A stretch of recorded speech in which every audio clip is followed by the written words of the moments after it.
Hello all, my name is Michael Tinsley and I am your student's AP Psychology teacher.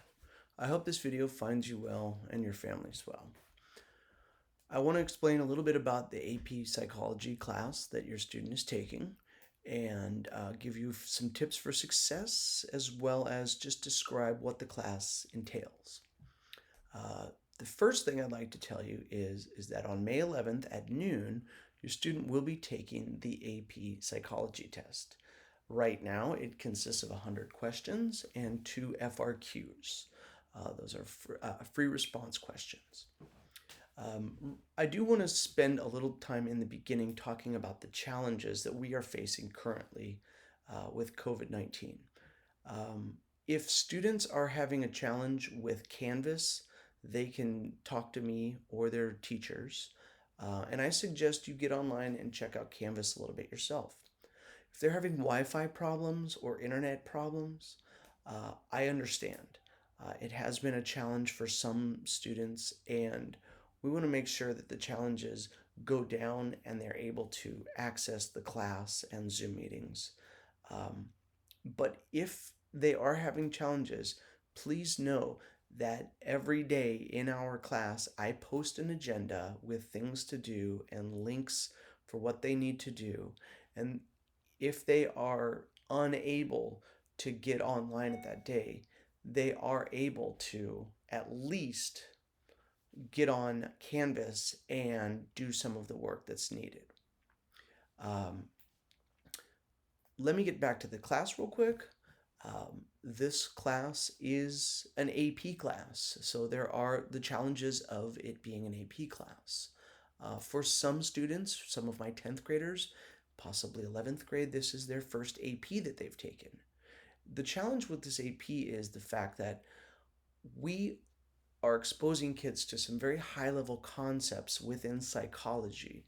And with that, they need to learn them, review them, so that they can then apply them to novel situations in life. That's the first big challenge that kids are going to deal with when it comes to AP psychology. So I do a lot of application work with them, taking concepts and applying them to them.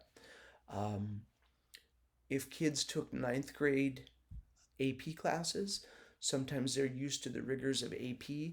This one challenges them in new ways with that application piece that they have to take a new learning and then apply it to a situation.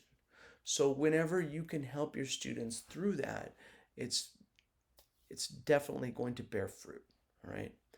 Some of the keys to my class are pretty simple, all right? This is an introduction course to psychology where we cover 9 units and it covers from basic experimentation all the way to social psychology. The big things for my class in regards to the success of your student as they walk the road are they must be completing the vocabulary, and there is a list of vocabulary for every unit online on Canvas that they know about, and the readings for the text are vital. I am unable to cover all the concepts and all the ideas throughout the year just given the time. So the reading will supplement what I do. I take the heaviest, most looked at parts of psychology and I teach them and we go over them and apply them. But the reading supplements that and it allows them to get a clearer focus as to what they are looking at within psychology. Uh, so when for every unit we are together, they will have a list of vocabulary that they need to write out and review. They will have readings from the text that they will need to read and take notes on. And then at the end of every unit, I will give them either a test or a large quiz. That's the basic format of the class. The first day of every unit, I post a reading list. It's on Canvas. It's the first thing in the modules.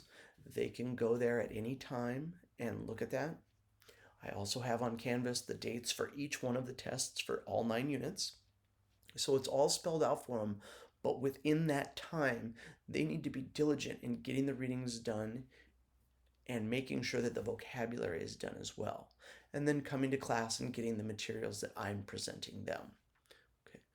We're building psychological thinking throughout this class with little projects, with group work, questions, discussions, writings, all of these things are building them and getting them ready for the test that they have in May.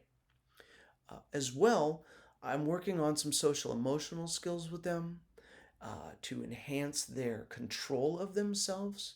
This is stressful, plain and simple. We have some very stressful time coming, as well as the last 6 months have been very stressful.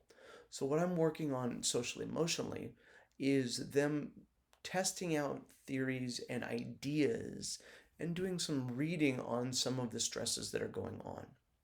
In fact, last week on Thursday and Friday, I gave them a breathing exercise that they can do to calm their mind if they're angry or frustrated. And it's these little things that can really help keep their mental focus and keep their balance while they're going through these classes.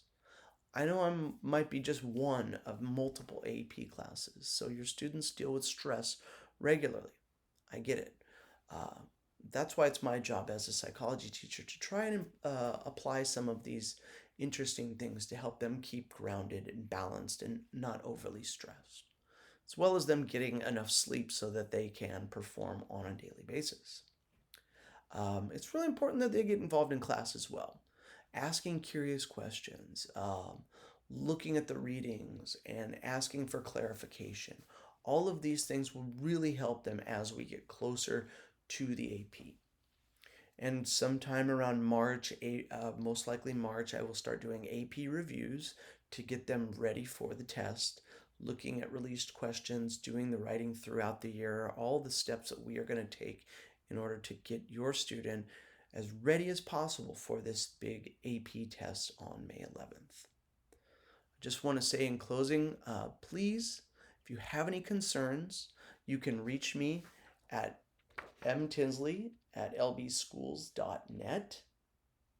You may also reach out to me on Canvas, and I welcome the emails. I do far better with emails if you just shoot me off an email than I do phone calls, because my voicemail has not been activated yet at school, and I'm not going into school to get my messages currently.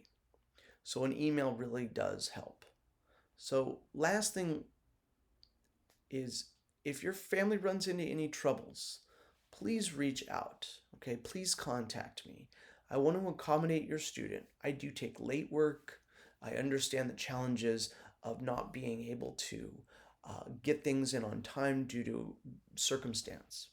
Please reach out, let me know, and I will extend the grace necessary for your students, because I understand the times are tough. If there are any challenges that they are suffering from, if you let me know, I will take it upon myself to help them in their challenges so that they succeed. Once again, ladies and gentlemen, thank you for listening. I look forward to working with you, and if you do have any questions, please reach out to me at mtinsley@lbschools.net or on Canvas. Have a great year. I look forward to talking with you, and I hope we can see each other at Open House in May. Once again, thank you. Go Jackrabbits.